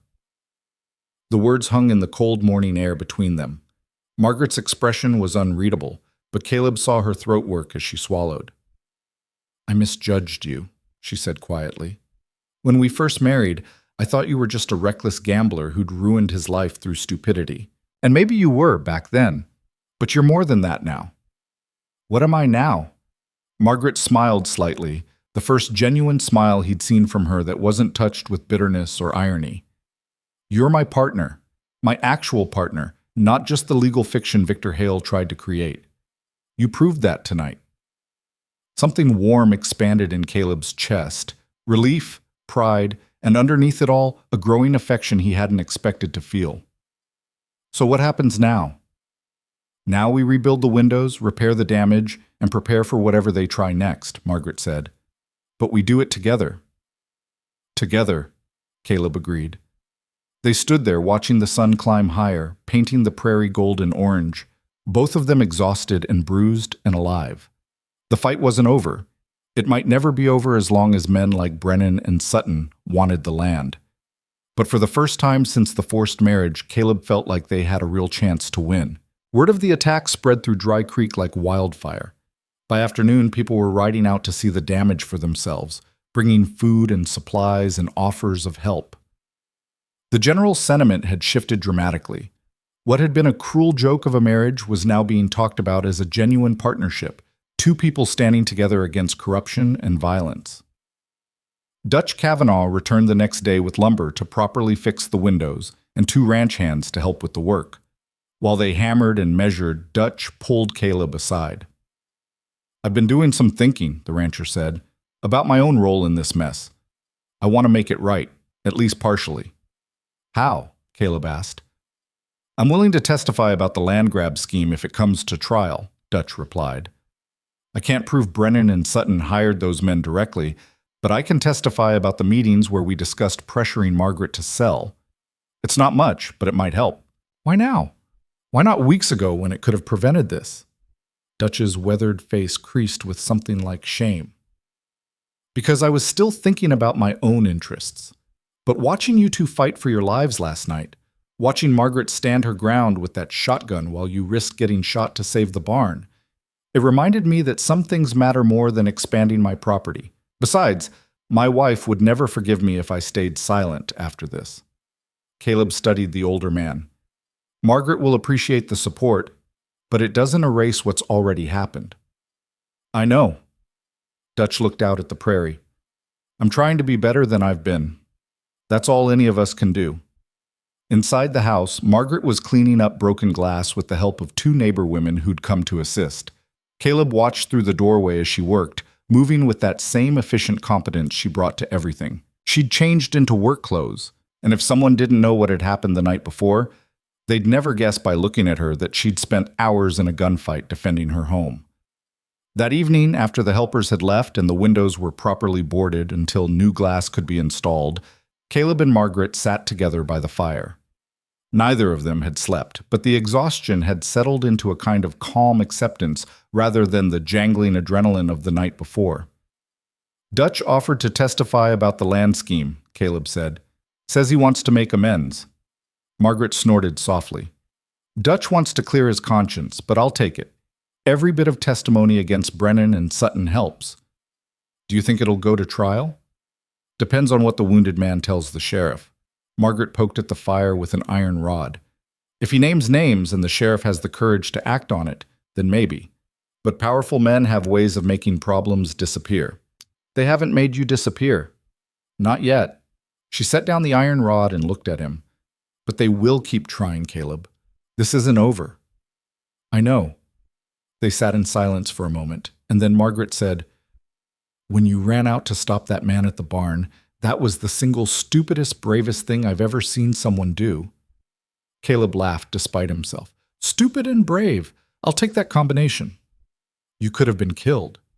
So could you, sitting here trading shots with armed men. That's different, Margaret insisted. This is my fight, my land, my life. But you've got no real stake in this beyond a legal contract that was forced on you. You could still walk away even now. Head to Montana or California like you planned before Victor Hale ruined everything. Caleb turned to look at her fully. In the firelight, with her hair down around her shoulders and her face showing the exhaustion of the past day, she looked different than the stern, controlled woman who'd walked down that church aisle to marry a stranger. She looked human, vulnerable, and more beautiful than Caleb had realized. I could walk away, he agreed. But I won't. Why not?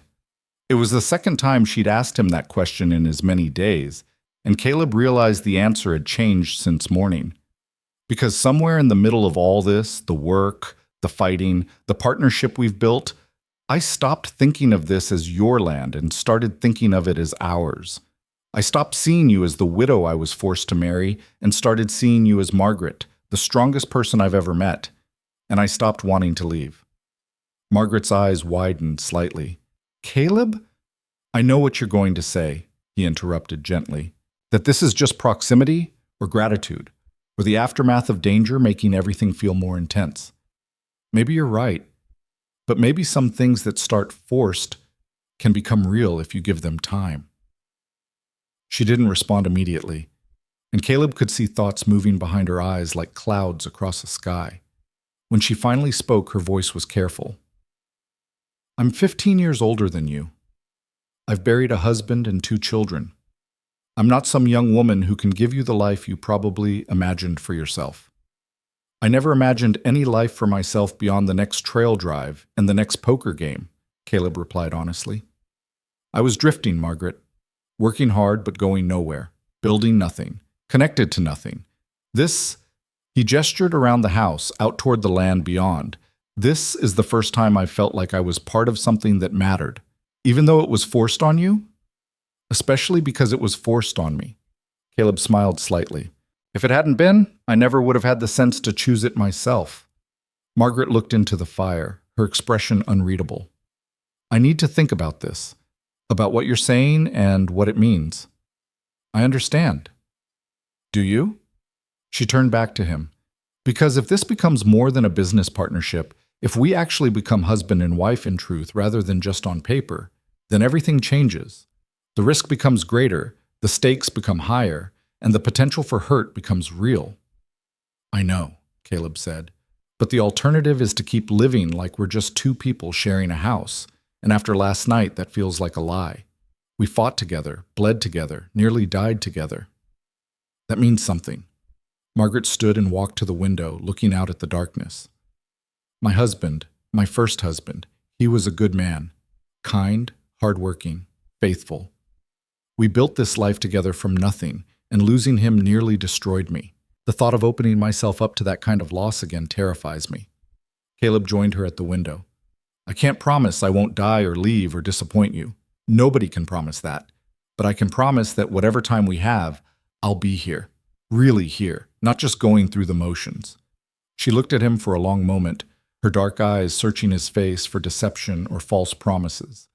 Whatever she found there seemed to satisfy something in her because she nodded slowly. All right, she said quietly. We'll see where this goes. But slowly, Caleb.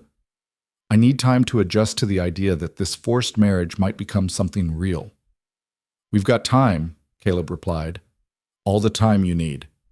Margaret smiled, and it transformed her face into something softer and more open than he'd ever seen. Then let's start by getting some sleep. We've got a ranch to run tomorrow, and standing here being sentimental won't get the work done. They moved toward their separate rooms, but at her doorway, Margaret paused and looked back at him. Thank you for everything you did last night, and for everything you're willing to do going forward. Partners, Caleb said simply. Partners, Margaret agreed, and this time the word carried weight and promise that it hadn't held before. Caleb lay in his bed that night, listening to the familiar sounds of the house settling, but his mind was too full for sleep. Everything had changed in the past 24 hours. They'd survived an attack that could have killed them both, had their partnership tested in fire and found it solid, and taken the first tentative steps toward something that might actually become love.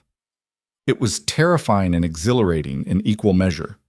Outside, the Wyoming wind rushed across the prairie, carrying with it the promise of winter and whatever challenges would come with it. But inside the small house on Sweetwater Creek, two people who'd been forced together by cruelty and manipulation had discovered something neither of them had expected: the possibility of building something genuine from broken pieces. The fight for the land wasn't over. Men like Brennan and Sutton didn't give up easily, and there would be more attempts to drive them off or destroy them. But Caleb and Margaret would face those challenges together now, not as reluctant partners bound by legal obligation, but as two people who'd chosen each other through their actions, even if they hadn't had the choice in the beginning. In the room next to his, Caleb heard Margaret settle into bed, and he allowed himself to hope that someday soon those two rooms might become one, that the partnership forged in necessity might become a marriage built on something real. But for now, it was enough to know that when danger came again, and it would come, he wouldn't face it alone. Neither of them would. The weeks following the attack brought changes that rippled through Dry Creek like stones dropped in still water. The wounded man, facing years in prison and abandoned by his employers, gave a full confession to Sheriff Collins that named Thomas Brennan and James Sutton as the ones who'd hired him. The testimony was damning enough that even the sheriff couldn't ignore it, and warrants were issued for both ranchers on charges of conspiracy to commit arson and attempted murder. Brennan fled east before the warrants could be served, abandoning his ranch and his reputation in a single desperate night. Sutton tried to fight the charges with expensive lawyers from Denver, but Dutch Kavanaugh's testimony about the meetings where they'd planned to force Margaret off her land gave the prosecution enough evidence to make the case stick. By mid-November, Sutton was facing trial, and his Lazy S ranch was being managed by a court-appointed administrator. Victor Hale disappeared entirely. One morning, his hotel room in Dry Creek was found empty, his possessions gone, no forwarding address left behind. Some said he'd gone back east to whatever city had spawned him. Others claimed he'd moved on to another frontier town where his particular talents for manipulation could be put to use.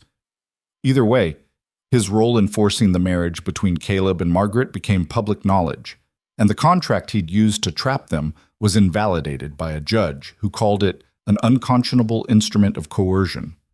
Through it all, Caleb and Margaret worked the land with the steady rhythm they'd established, but the dynamic between them had shifted in ways both subtle and profound. They still maintained separate bedrooms, still referred to each other by first names rather than endearments, still moved through their days with the practical efficiency of business partners.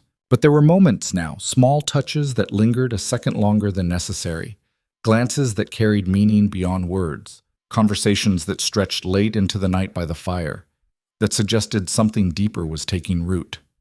Winter arrived in earnest the week before Thanksgiving, bringing with it the kind of cold that made breathing painful and turned the prairie into a landscape of white and gray.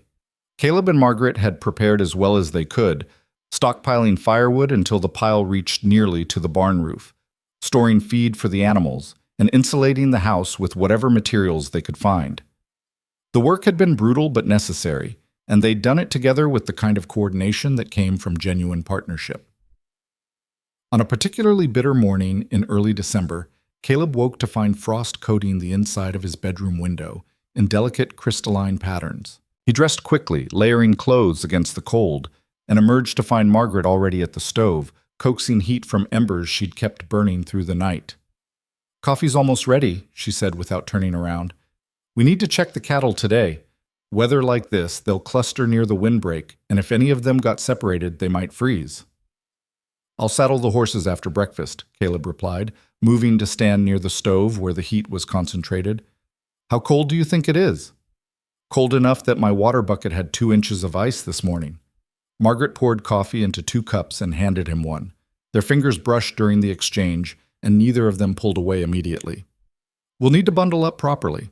Frostbite takes fingers and toes faster than most people realize." They ate quickly, cornmeal mush with dried fruit and bacon, and then dressed in their warmest clothes. Caleb had never owned gear suitable for Wyoming winter, so Margaret had given him one of her late husband's heavy coats and a fur-lined hat that made him look ridiculous, but kept his ears from freezing. She wrapped a thick wool scarf around her own neck and pulled on gloves that had been mended so many times they were more patch than original material. The cold hit like a physical blow when they stepped outside. The air was so frigid it seemed to steal the breath from Caleb's lungs, and the wind cut through even the heavy coat with fingers of ice. The sky was a pale, merciless blue, beautiful and deadly in equal measure. They found the cattle huddled together near a stand of cottonwood trees on the northern edge of the property, their breath creating clouds of steam in the frozen air. Caleb counted heads while Margaret checked for injuries or signs of distress. One of the younger steers had wandered away from the group and was standing alone near the creek, shivering violently. "We need to get him back with the others," Margaret said, her voice muffled by the scarf. "He won't last the day out here alone." Moving the steer proved harder than expected. The animal was already weak from cold, and it kept trying to lie down in the snow, a death sentence in this weather. Caleb and Margaret worked together, one on each side, pushing and pulling and coaxing the stubborn creature toward the safety of the herd.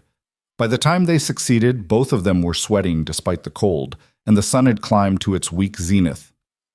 "Let's check the windbreak," Margaret said, pointing toward a line of posts and boards they'd erected to give the cattle shelter from the worst winds. "Make sure it's still standing."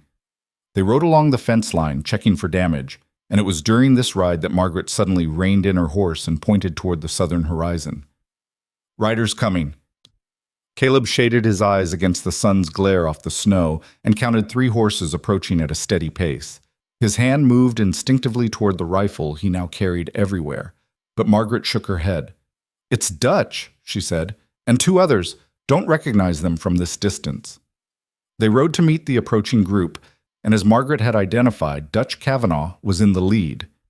The 2 men with him were strangers, one older, probably in his 60s, with a thick gray beard and the bearing of someone used to authority. The other was younger, maybe 40, with sharp eyes and the kind of alertness that suggested either law enforcement or military background. "Margaret, Caleb," Dutch greeted them, his breath creating clouds in the frozen air. "Sorry to ride out in this weather, but there's news that couldn't wait." "What kind of news?" Margaret asked, her tone cautious. Dutch gestured to the older man. "This is Judge Harrison from Cheyenne. He's been reviewing the legal cases related to your land." Judge Harrison nodded politely. "Mrs. Ryder, Mr. Ryder, I apologize for the dramatic arrival, but Mr. Kavanaugh suggested you'd want to hear this directly, rather than through official channels that might take weeks." "Hear what?" Caleb demanded. The judge pulled a document from inside his coat. "The contract that Victor Hale used to force your marriage has been ruled null and void on grounds of unconscionable coercion. Furthermore, the debt he claimed you owed has been dismissed. You're free of all legal obligations related to that poker game." The words hung in the frozen air like ice crystals. Caleb felt his heart lurch in his chest, though he couldn't immediately identify the emotion behind it. Freedom. The contract was void. He wasn't legally bound to Margaret anymore. He glanced at her and saw his own complicated feelings reflected in her expression. They'd fought so hard to make this forced marriage work, had built something real from what had started as manipulation and coercion, and now, with the judge's ruling, it was all legally meaningless. There's more, Judge Harrison continued. The court has also ruled on the matter of the loan that was used to pressure Mrs. Ryder into accepting the marriage. That loan has been found to contain fraudulent terms and is also void. You owe nothing. Margaret's face had gone very still. So we're both free. The marriage can be annulled if we choose. That's correct, the judge confirmed. You have the option to dissolve the union on the grounds that it was entered into under duress.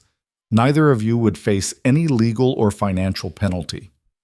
The younger man with Dutch spoke up for the first time. I'm Deputy Marshal Keegan from the Territorial Office. I've been investigating the land scheme, and I want you to know that Thomas Brennan has been arrested in Kansas. He'll be extradited back to Wyoming to face charges. James Sutton's trial is set for February, and the evidence against him is substantial. The men who tried to burn your property are all either in custody or have fled the territory. You're safe now. Safe. Free. The marriage could be ended with no consequences. Everything they'd fought for was secured. The land, their lives, their future. And yet Caleb felt none of the relief he should have felt. Instead, there was a hollow sensation in his chest, as if something important was being taken away. Thank you, Judge Harrison, Margaret said formally.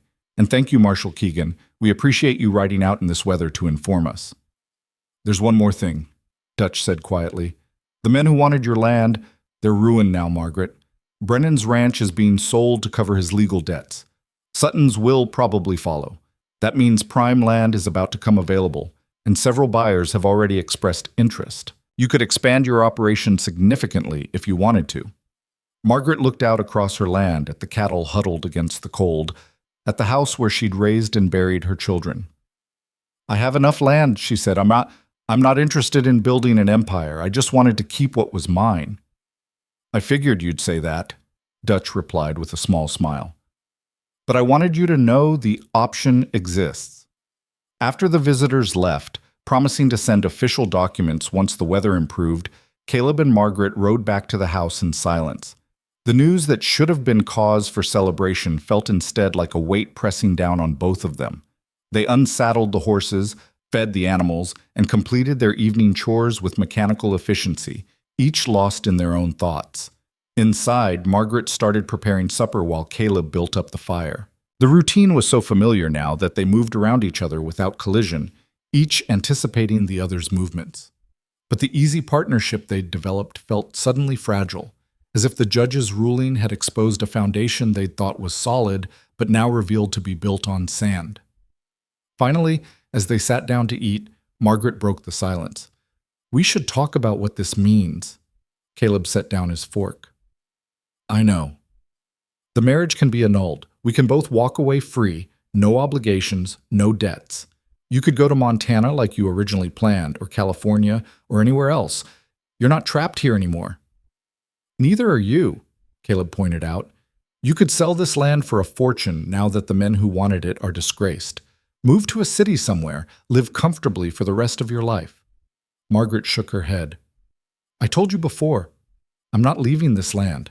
My family is buried here. This is my home, and that hasn't changed just because the legal situation has. Then what are you saying? She met his eyes across the table. I'm saying that when we were forced into this marriage, we both made the best of an impossible situation. We built a partnership. We worked together. We survived together. But now that we're not forced anymore, we have to decide if we want to continue. Not because a contract says we must, but because we choose to. Caleb's throat felt tight. What do you want, Margaret? I want honesty, she replied. I want to know if you're staying because you truly want to be here, or because you feel obligated after everything we've been through. I want to know if this partnership we've built could become something more, or if it was only ever about survival. The questions hung between them like a challenge. Caleb thought about the past months, the work, the danger, the gradual building of trust and respect. He thought about the night of the attack, when he'd chosen to fight beside her rather than accept the offer to walk away. He thought about the small moments that had accumulated into something larger. Margaret teaching him how to properly milk the cow, both of them laughing when he'd done it wrong and gotten kicked. The evening she'd mended his shirt while he read aloud from a book of poetry she'd kept from her earlier life. The morning he'd found her crying quietly in the barn on the anniversary of her daughter's death, and how she'd let him sit beside her in silent companionship until the grief passed. "I'm staying because I want to," he said finally. "Not because of obligation or survival or lack of other options. I'm staying because somewhere in the middle of all this, I fell in love with you." Margaret's breath caught. "Caleb, I know what you're going to say," he continued. "That I'm younger, that I haven't thought it through, that it's just proximity or gratitude or the aftermath of trauma. But I've had time to think, Margaret, months of time. And every day I'm more certain that what I feel is real." "I'm 45 years old," Margaret said, her voice rough with emotion. "I've got gray hair and wrinkles and a body that's been worked hard by frontier life. I've buried a husband and 2 children. I'm not some romantic ideal, Caleb. I'm just a woman who's survived." "You're the strongest person I've ever met," Caleb replied. "You're brave and stubborn and smart and capable of shooting a man who threatens your home without hesitation. You work harder than anyone I've known. You never give up. And you have more integrity in your little finger than most people have in their whole bodies. That's who you are to me, Margaret. Not your age, not your past, not the hardships you've endured. Just you." Tears were sliding down Margaret's cheeks now, though her expression remained controlled. "You could have any young woman you wanted.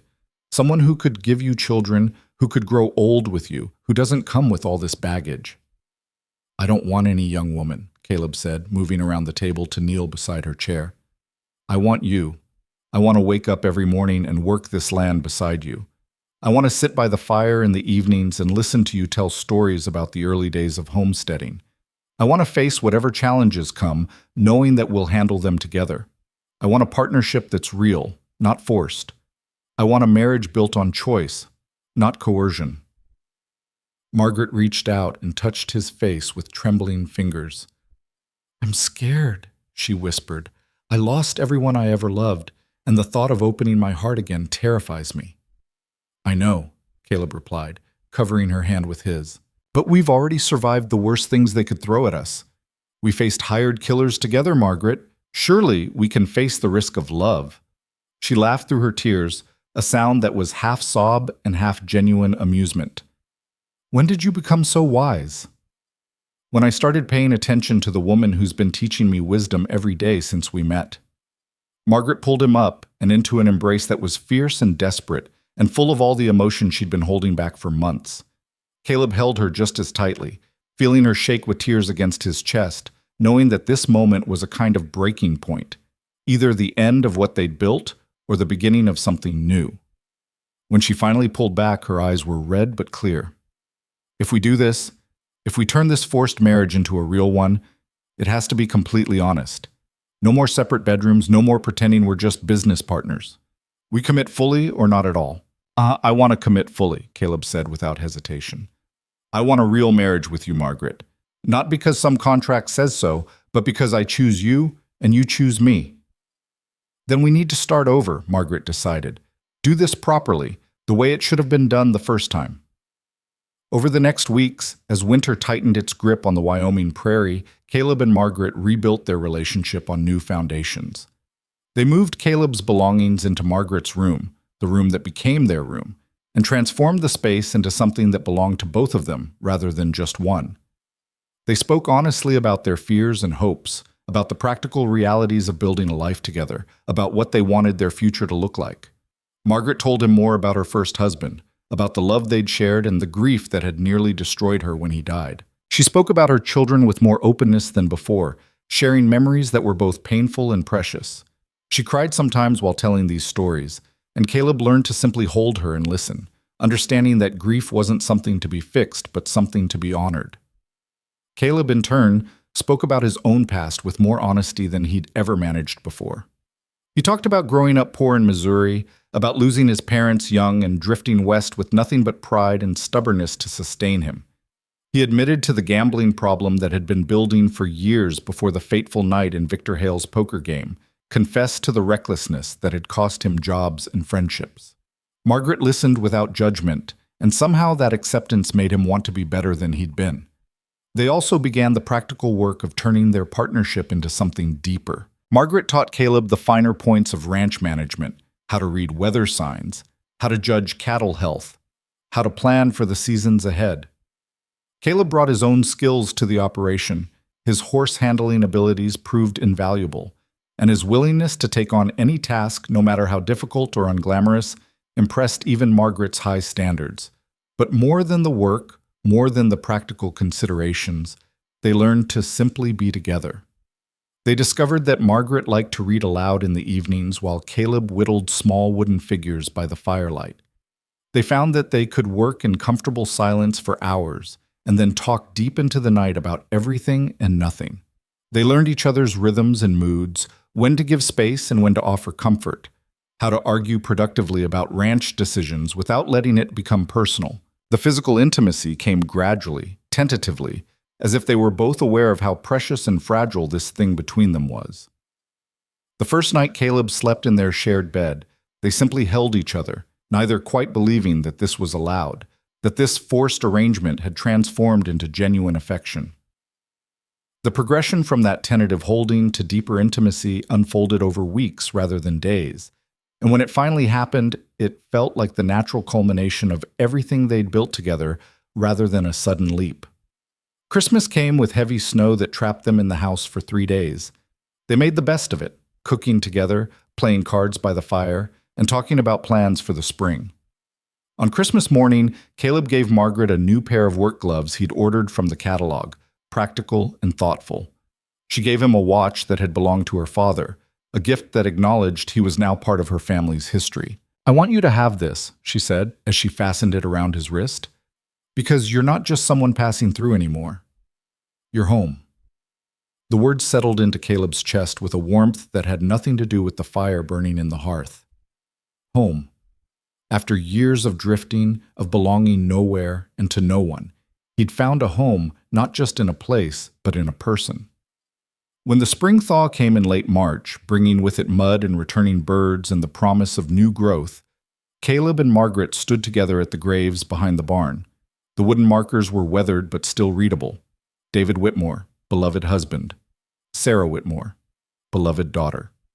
Thomas Whitmore, beloved son. "I want to add something," Caleb said quietly, "with your permission."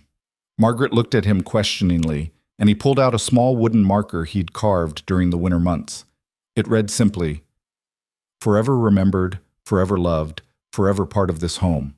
"It's not much," Caleb said, "but I wanted them to know that someone else is here now, someone who will help you remember them and honor them and keep this land that meant so much to all of you." Margaret's eyes filled with tears, but they were good tears this time, clean and healing rather than bitter.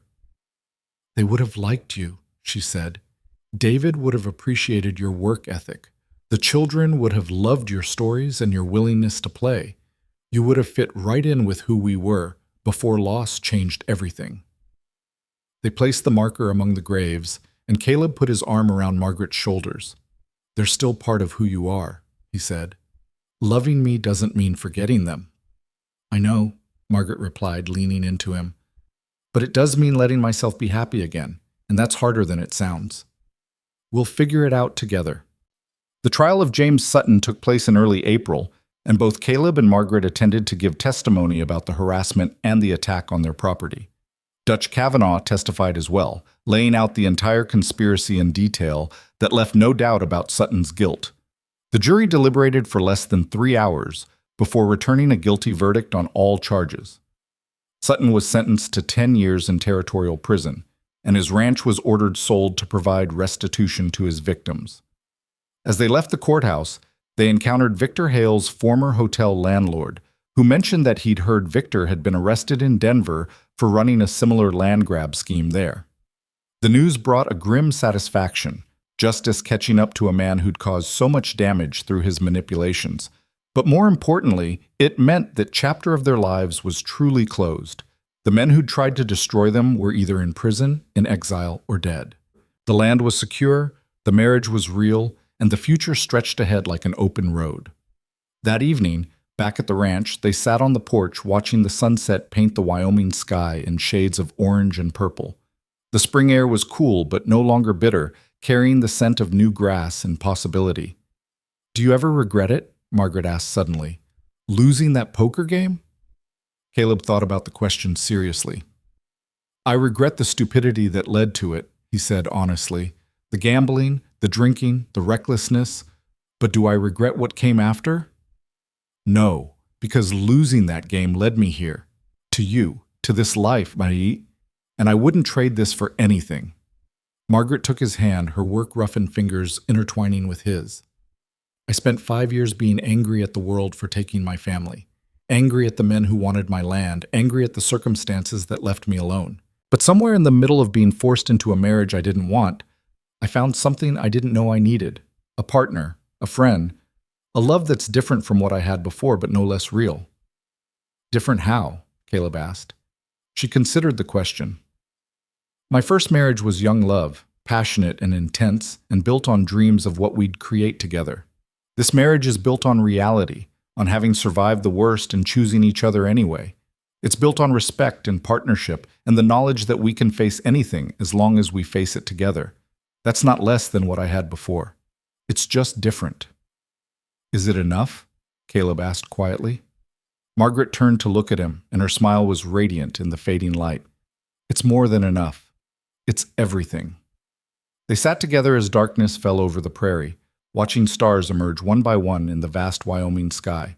The land stretched out around them in all directions. Their land now, secured not just through legal documents, but through blood and sweat, and the refusal to surrender to men who thought power and money could overcome determination and love. In the distance, a coyote called, and the cattle in the north pasture settled in for the night. The spring wind carried the promise of summer ahead, of work to be done and challenges to face. But those challenges seemed manageable now, even welcome, because they'd be faced together. Caleb thought about the man he'd been when he'd walked into that saloon months ago. Reckless, proud, drifting through life without purpose or connection. That man felt like a stranger now, someone from another life. The person he'd become through loving Margaret was better, stronger, more complete. "What are you thinking about?" Margaret asked, catching his contemplative expression. "About how a terrible mistake became the best thing that ever happened to me," Caleb replied. "About how getting forced into a marriage I didn't want gave me a life I never knew I needed." "That's the thing about life on the frontier," Margaret said wisely. "It breaks you down in ways you don't expect. But if you're strong enough and lucky enough, it also builds you back up into something better than you were." "We're both stronger now," Caleb agreed. "We are," Margaret confirmed. "And we'll keep getting stronger because that's what survival requires. But now we're not just surviving, we're living, really living, with purpose and partnership and love." They went inside as full darkness fell and Caleb banked the fire while Margaret prepared for bed. The house that had once felt like a prison and then like a shelter had become a true home, not because of its walls or its location, but because of the people who lived within it and the love they'd built from the rubble of manipulation and force. As they settled into bed together, Margaret's head resting on Caleb's shoulder, she spoke one last time. "Thank you for choosing to stay, for choosing me, even when you didn't have to anymore."